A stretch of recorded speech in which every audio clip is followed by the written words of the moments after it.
In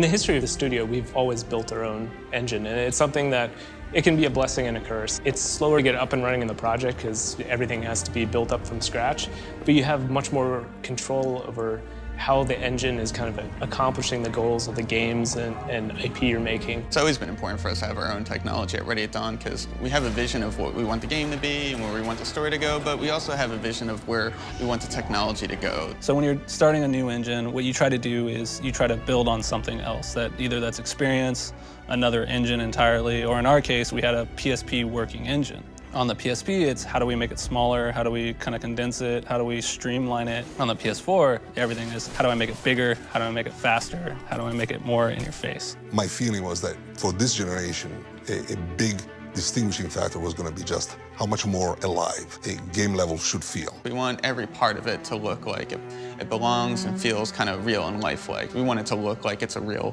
living, breathing environment, and there's a lot of parts to that. Whether it's smoke, things blowing in the wind, everything that is moving in the game interacts volumetrically and correctly with the air in the environment. When our characters are standing there and the wind is blowing and you get the coat flapping in a physically correct manner, whether you even understand why it looks better than you've seen before, it just registers, The player doesn't know why, but it looks better. It looks more realistic. It's taken a lot of time and a lot of effort, but we've started to get, really realistic movement to the cloth. You see how they move, you see how they behave, you see how they feel, how they respond to light differently.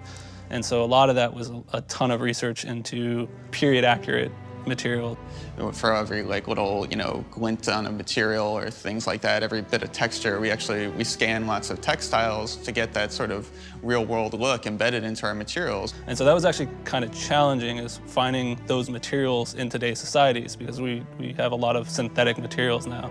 Using a 3D scanning process, we took reams and reams of these kind of historically accurate textiles and digitized them down to sub-millimeter precision, which just has all the imperfections and also artistry that is really hard to kind of simulate from scratch. We actually have specialized cloth shading technology to make it look right and sit well in the scene and make it so that when you see it, it just looks like cloth and it doesn't look like a plastic tarp wrapped around the guy. We really put a huge investment in terms of our material model and the lighting that reveals it. Those two things really go hand in hand. I think over the last 5 years, the industry, both movie industry and the gaming industry, has kind of transitioned into a more physically accurate lighting model. So game lighting tends to be very kind of forward diffuse lighting versus kind of glancing and getting the variation in wetness, in sheen, in material properties. So instead of having full-on direct lights that just illuminate the full face of a character,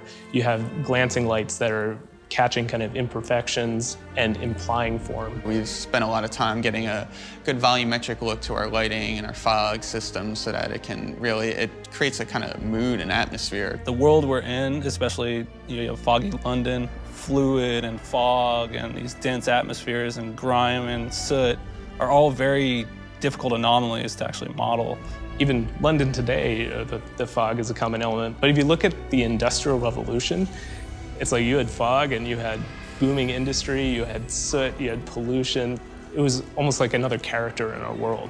Yeah, I think in the past, games kind of used fogs to clip out draw distances because they couldn't render as much, and so they bring the fog plane in, and maybe on PCs, if you had a really boss video card, you could crank that dial back up and you could see further and further. And now we're using it to accent the world and some of the players to really get the life and the feeling of everything there. It gives it this kind of living, breathing, immersive quality that actually gives more depth to the world because it's so integral to making the characters and world feel cohesive and of that place and time. When there's a certain tone in the story, a lot of it doesn't just come from what the characters say or even just from the actors and their motion capture. A lot of it comes from the environment. It comes from the lighting and sort of the atmosphere.